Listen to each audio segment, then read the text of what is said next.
uma coisa para vocês antes de entrar na mensagem propriamente dita. Vocês creem que nós estamos na grande tribulação? Alguém crê nisso? Não. Nós estamos atravessando a grande tribulação? Não.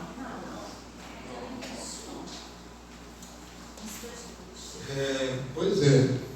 O início das dores de parto. Tá certo? Isso significa, né, para as mulheres que já passaram pelo sofrimento do parto, sabe perfeitamente que as primeiras contrações têm uma intensidade e as últimas são muito superiores. Então preste atenção no que eu vou dizer para você. Nós clamamos sim para que o Senhor cesse essa praga, nós clamamos para que o Senhor traga prosperidade ao nosso país, mas não se esqueça que o calendário de Deus está rodando, né? Os dias estão se abreviando. Deus trouxe essa primeira onda, né, de sofrimento para a terra para que a humanidade se posicione, tá bom? É necessário que haja mortes, é necessário que haja essa angústia para que a humanidade se posicione. Irmão Sena bem colocou, tá certo? Na sua oração, quem é santo vai se santificar mais e quem é sujo vai se sujar mais ainda. É um tempo de definição sobre a terra. Amém, amados? Compreendam isso. Está angustiante? Está angustiante. Vamos para quase 2 meses já nesse processo de quarentena. Isso traz grandes aflições. Temos várias pessoas morrendo, como também já morremos antes muita gente. Amém? Essa praga aqui no Brasil está na casa de 5 mil e poucas pessoas. Mas você sabia quantos morriam por mês antes dessa praga? Milhares também, irmãos. Então ele se impressiona muito com a mortalidade do vírus e esquece que Deus vai trazer sobre a terra muitas aflições ainda, né, como parte do seu projeto de trazer o reino. O reino não vem antes da calamidade. Primeiro vai ter que acontecer muitas dores, depois a grande tribulação, que é um período prolongado de 3 anos e meio, e só depois disso Jesus descerá do céu para acabar com a tristeza e estabelecer o reino. Então, amados, nós temos que nos preparar, né? Porque grandes angústias ainda vão acontecer sobre a terra, terríveis angústias. Amém? Não estou minorizando o que está acontecendo, estou dizendo a vocês que ainda é o começo, e ainda virão coisas muito maiores, muito mais terríveis, muito mais mortes sobre a terra, mortandade virá sobre a terra. Então que a igreja do Senhor esteja preparada. Amém, amado do Senhor? Não sou pregoeiro de calamidade, mas seria ignorância um povo que conhece o reino de Deus, que conhece a palavra, não é? Não atentar que isso é só o começo de um processo de Deus sobre a terra, para aproximar sim os seus. Eu creio que é um tempo de voltar aqueles que estão afastados, não é? Pela angústia, pela dor, mas vai voltar. É tempo de fortalecer os que estão enfraquecidos. É tempo da igreja se posicionar. Se havia algum ombro a ombro, alguma, né, com hipocrisia, como foi dito aqui nas orações de vocês, se havia alguma hipocrisia, alguma religiosidade falsa, isso não vai servir agora no tempo de calamidade. As pessoas vão ter que buscar uma relação com Deus verdadeira, intensa. Eu creio que esse tempo é chegado. Amém? O problema da separação física não impede a busca, não impede a adoração. Pelo contrário, eu acho que temos muito mais tempo para buscar do que antes. Quem trabalhava aí dioturnamente, todos os dias da semana, com muita intensidade, não tinha tempo quase nenhum para fazer uma devocional para Deus, agora está com tempo de sobra, para ter tempo separado de qualidade do Senhor. Eu espero em Deus que vocês estejam conforme a orientação que tem sido dada, feito uma reunião, no mínimo uma reunião com a família por semana, nas suas casas, no mínimo. Amém? Não deixe passar os dias só como se fosse um período de férias, né? Não é. É um período de guerra, um período de intenso clamor. E eu quero que vocês, por favor, em nome de Jesus, eu não posso fiscalizar, né? Não estou em todo lugar, Deus está. Se você está fazendo culto na sua casa ou não, mas eu espero que você esteja, para que a sua casa fique firme, para que a sua família fique protegida. Amém, povo santo? Dito isso, eu quero entregar a palavra do Senhor nessa manhã. Não é uma palavra longa, mas eu creio oportuna. Isaías capítulo 50, verso 1.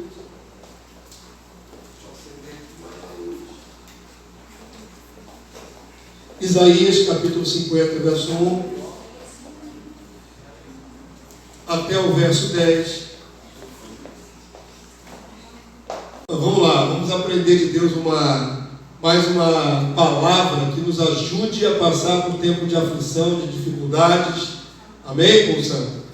E essa palavra é muito interessante, o tema é esse: quando não tiver luz nenhuma, confie no nome do Senhor. Amém? Quando não tiver luz nenhuma, confie no nome do Senhor. E aí, eu quero que você acompanhe essa leitura, tá bom? E eu vou me ater realmente, o tema da mensagem está no verso 10. Mas o contexto é importante.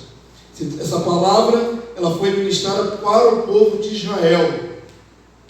Então vamos lá. Do verso 1 até o verso 3, tem uma separaçãozinha aí. Do verso 1 até o verso 3. Depois do verso 4 até o verso 9. E depois tem uma outra separação, o verso 10. Por que tem esses 3 blocos de texto nessa fala? Vocês vão perceber que o interlocutor muda. Uma hora é Deus falando, outra hora é o profeta, falando, e profeticamente até tipificando Jesus. Eu vou mostrar isso a você na palavra. E por último, é só o profeta Isaías no verso 10. Então há uma mudança de fala dentro desse contexto aí que eu quero que você observe, tá bom? Do verso 1 até o verso 3 é Deus falando através do profeta. E a palavra de Deus diz assim: assim diz o Senhor, Yahvé, Jeová, onde está a carta de divórcio de vossa mãe, pela qual eu a repudiei? Ou quem é o meu credor, a quem eu vos tenha vendido? Eis que por causa das vossas iniquidades é que fostes vendidos, e por causa das vossas transgressões, vossa mãe foi repudiada. Aí está falando do povo de Israel, tá certo? Que naquela ocasião estava muito afastado de Deus, em apostasia, e Deus já tinha decretado uma sentença de juízo. Eles seriam deportados, passariam pelo exílio.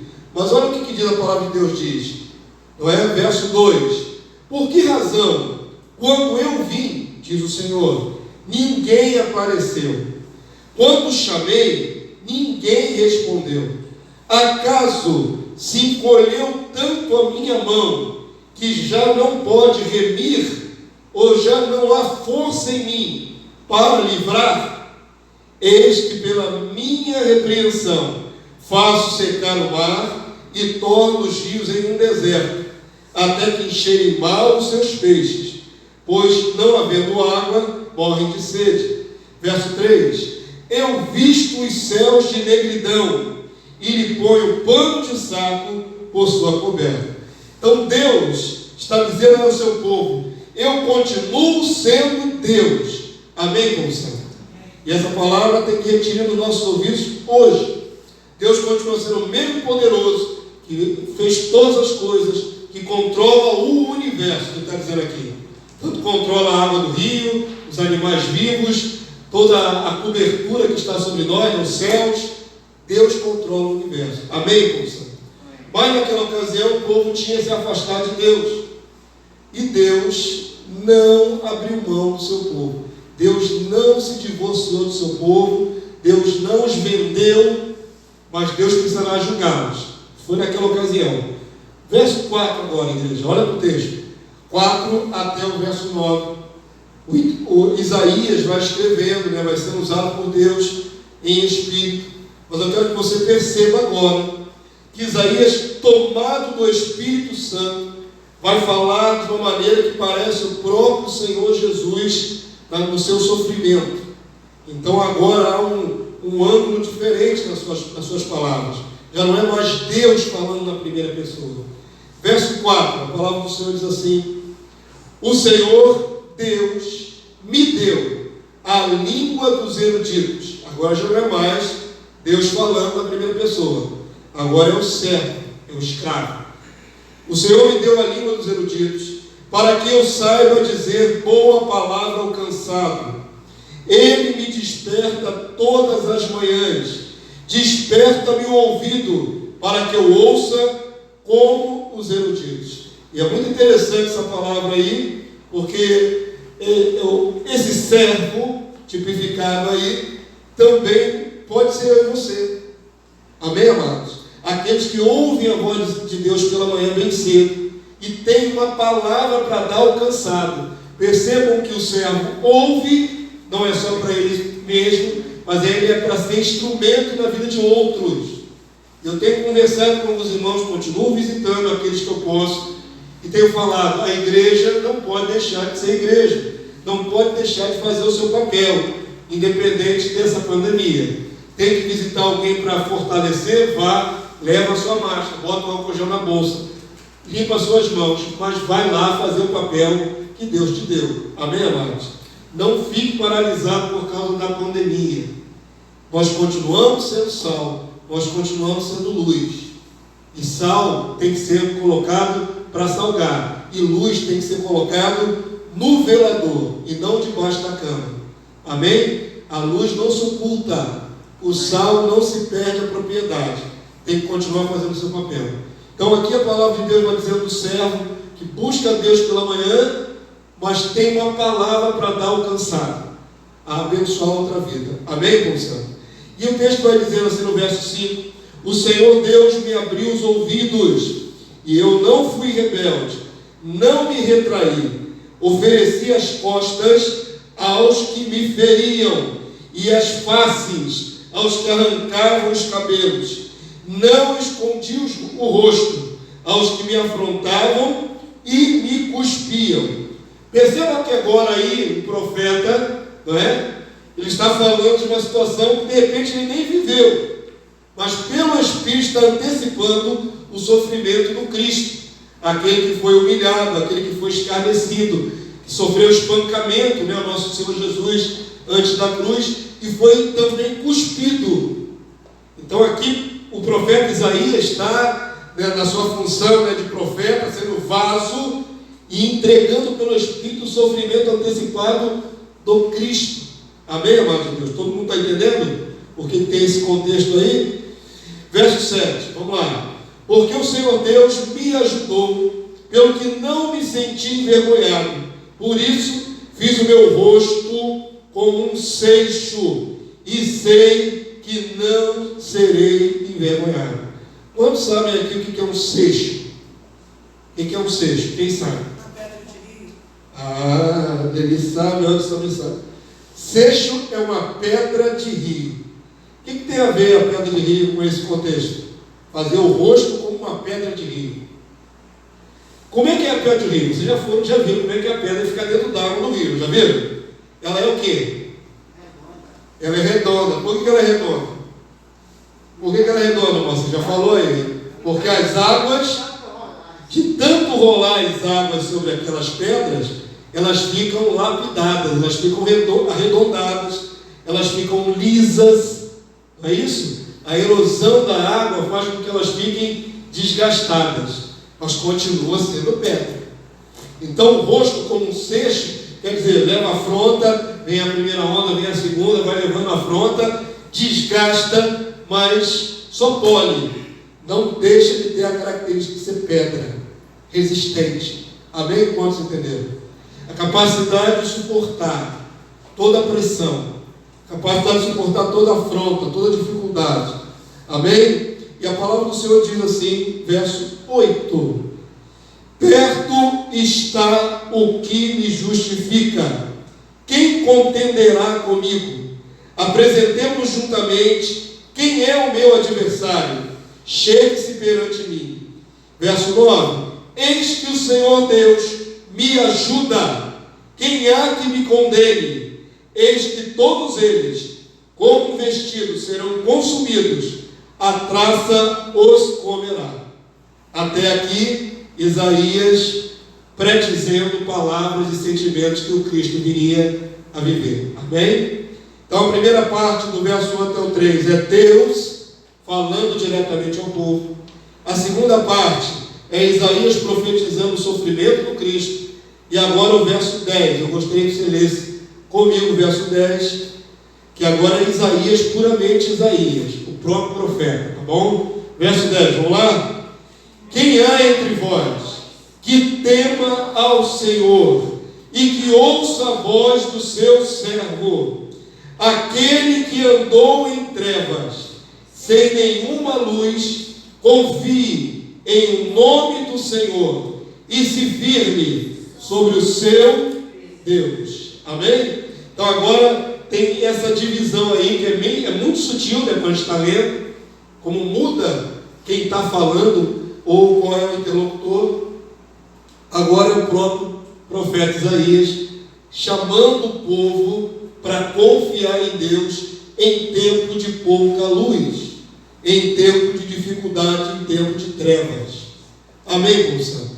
E é essa parte do texto que eu quero que você guarde com maior carinho no seu coração nessa manhã, e nós possamos aprender que Deus continua sendo Deus, independente das circunstâncias, independente das trevas. E eu digo mais, quando não tiver luz alguma, é você que está buscando Deus. Amém? Mas às vezes acontece que Deus não fala nada com você. Não acontece? Você mesmo buscando uma resposta de Deus, e Deus fica no silêncio. Existe um silêncio educativo de Deus. Existe um silêncio educativo de Deus. Nem sempre é no primeiro clamor que você vai ter a sua resposta. Nem sempre é na primeira busca que você já vai de imediato receber seu milagre, sua bênção. Existe um tempo, amém? E Deus às vezes deixa a gente ficar um tempo na sua presença clamando. E você precisa às vezes de uma luz de Deus, uma direção de Deus. Quando não tiver luz nenhuma, diz o texto, confie no nome do Senhor. Amém? Quando você não tiver a direção exata para tomar, continue buscando e confiando em Deus. A suma disso tudo é essa: a confiança em Deus em tempo em que você não tem clareza de qual atitude tomar, de qual direção ir. Amém, amado de Deus? Eu quero que você, por favor, abra agora Salmo capítulo 23, verso 4. Mesmo quando não temos luz nenhuma, não sabemos direito onde as coisas vão dar, nós temos que ter certeza que Deus é conosco. Confiar no nome de Deus é confiar no próprio Deus. Salmo 23, muito famoso, né? O Senhor é meu pastor, nada me faltará. Eu quero que você abra no verso 4. Salmo 23, verso 4. E essa parte do Salmo, ela figura, né? Ela tipifica um tempo de dificuldade, de treva, de sombra, quando é necessário simplesmente confiar em Deus. Tão somente confiar em Deus. Quantos acharam? Salmo 23, verso 4. Quantos acharam? Diga amém. Amém. Então vamos ler? Ainda que eu ande pelo vale da sombra da morte, não temerei o que, igreja? Mal nenhum, porque tu estás comigo. Diga assim: tu, ó Deus, tu, ó Deus, estás comigo. O teu bordão e o teu cajado me consolam. Qual é o contexto dessa pequena porção aqui? Ainda que eu esteja no vale da sombra da morte. Amém? Não temerei mal algum, porque tenho a certeza de que Deus está comigo. Diga isso na primeira pessoa: eu tenho certeza que Deus está comigo. A experiência com Deus é algo absolutamente individual. Ainda que, não é? Quando estejamos aqui no coletivo como igreja, a experiência com Deus é individual. Completamente individual. Amém? Eu posso estar junto com você para buscar a Deus. Eu estou junto com a minha esposa buscando a Deus. E o que Marcelo, a Cíntia e o Marlon, o pastor Manuel e a Regina, qualquer um que esteja na sua casa buscando a Deus, né, como família. Mas vou dizer uma coisa para você: fé é algo absolutamente individual. Eu posso estar com fé e minha esposa não, e pode ser o contrário, ela pode estar cheia de fé e eu não. Porque a busca é individual. Quantos podem dizer amém? A convicção de que Deus está com você tem que ser gerada no seu coração. Você, indivíduo, filho de Deus. E isso vem através de uma relação com Deus. Falei agora mais cedo que nós estamos agora com um tempo maior, infelizmente, presos, reclusos, mas com maior tempo para buscar a Deus. E é necessário demais ter esse estreitamento de relação com Deus nesse tempo. Porque pode ser que as coisas fiquem mais difíceis. Não é? Nós temos falado muito sobre a epidemia, o vírus. O vírus vai passar. Essa primeira onda de juízo vai passar. De despertamento da humanidade vai passar. Virão outros. Não é? Aqui no Brasil, o nosso presidente está preocupado com a segunda onda, que não é o vírus. É o pós-vírus, que é a onda de desemprego que vai assolar a nossa nação. Então, sem querer ser pregoeiro do caos, virão tempos muito difíceis pela frente. Isso é fato, irmãos. Tem lojas só não. Tem indústrias fechando as portas. Mandando seus funcionários embora. Pais de família que agora estão no rol dos desempregados. E o governo não está com condições de recursos, né, no seu tesouro nacional, porque já estava difícil antes. Não tem recurso para de repente gerar renda para todo mundo por tempo limitado. Então tempos difíceis virão, igreja, virão. Não podemos ser menos do que realistas, não pessimistas, realistas. Amém? E a palavra de Deus nos exorta que quando nós estivermos em tempo de densas trevas, de dificuldade de saber qual é que direção tomar, quando você estiver confuso na sua mente, busque a Deus, confie em Deus, tão somente em Deus. Amém? Ainda que você não veja a luz no fim do túnel. A ideia aqui nesse texto é essa: não tem luz nenhuma, mas eu confio no nome, eu me agarro ao nome do Senhor, eu me agarro ao Senhor. Amém? Quantos entenderam? Essa é a chave do entendimento da fé, que confia independente das circunstâncias. E precisamos intensificar nossa busca. Muito bem, amados, eu quero que você abra a sua Bíblia agora. Volta para o livro de Isaías, você estava no Salmo, 23. Isaías capítulo 30, verso 21. Eu falei que quando nós estamos em trevas, nós não temos uma luz, não temos uma direção exata. Ainda assim, a nossa salvação está em confiar em Deus, se agarrar a Deus de todas as maneiras, mesmo que você não esteja ouvindo a voz de Deus. Mas é interessante esse outro texto, Isaías capítulo 30, verso 21, porque como igreja nós temos agora a unção, o Espírito Santo dentro de nós. O povo de Israel naquela ocasião era visitado por Deus. O Espírito vinha, entrava, saía, e não era de todos. Então o povo não tinha um privilégio que eu e você temos, de ter o Espírito Santo dentro de nós. Então nós temos muito mais hoje capacidade de ficar sensíveis à voz de Deus. Amém? Ainda que as circunstâncias sejam de trevas, eu estou com meus ouvidos aguçados para a voz que está dentro de mim, a voz do Espírito Santo, que Deus pôs em nós. Amém? Então a palavra de Deus diz assim, Isaías capítulo 30, verso 21. Quantos estão com os olhos no texto? Isaías 30, 21. Amém? Eu acho esse texto um dos mais lindos, fantásticos, de como Deus cuida de cada um de nós, individualmente. Querem ler em voz alta com o pastor? Quem tiver na minha versão, lê em voz alta. Vamos lá? Quando te desviares para a direita e quando te desviares para a esquerda, os teus ouvidos ouvirão atrás de ti uma palavra, dizendo: este é o caminho, andai por ele. A ilustração aqui que eu vou fazer é muito simples. A pessoa está ali, como num lugar escuro, sem saber mais ou menos para onde que ela tem que ir, né? Qual trilha pegar. Então ela olha para um lado, não sabe, é para cá, é para lá, eu não sei para onde eu vou. E aí vem a voz do Senhor atrás de você: segue aqui, aqui é o caminho. Amém, povo santo? A voz do Espírito Santo de Deus te guiará para a decisão correta, para o caminho correto. Amém? Você está se desviando, porque você não sabe, está tudo escuro. Você está indo meio para a esquerda, não é para a esquerda. Você está indo para a direita, não é para a direita. É aqui. E Deus vai te conduzir a este caminho perfeito. Amém, povo santo? Quando não tiver, então, luz nenhuma, confie em Deus. E quando você começar a errar o caminho, Deus vai falar ao seu coração e você vai acertar a direção que Deus tem para dar. Amém, povo santo? Por último, eu quero que você abra no mesmo livro de Isaías, tudo Isaías, né, irmão? Capítulo 26 agora. 26, verso 3. Isaías, capítulo 26, verso 3.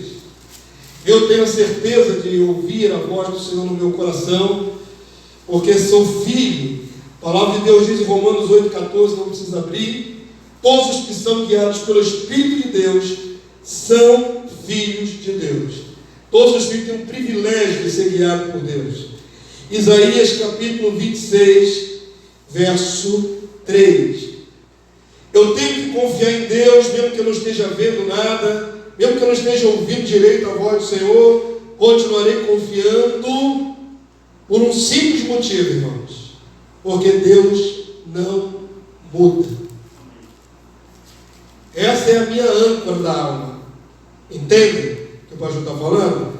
Qual é a insegurança dos dias de hoje? Não saber o que vai acontecer, o que pode nos assolar, se a enfermidade vai chegar. Ficamos inseguros com uma série de circunstâncias que mudam.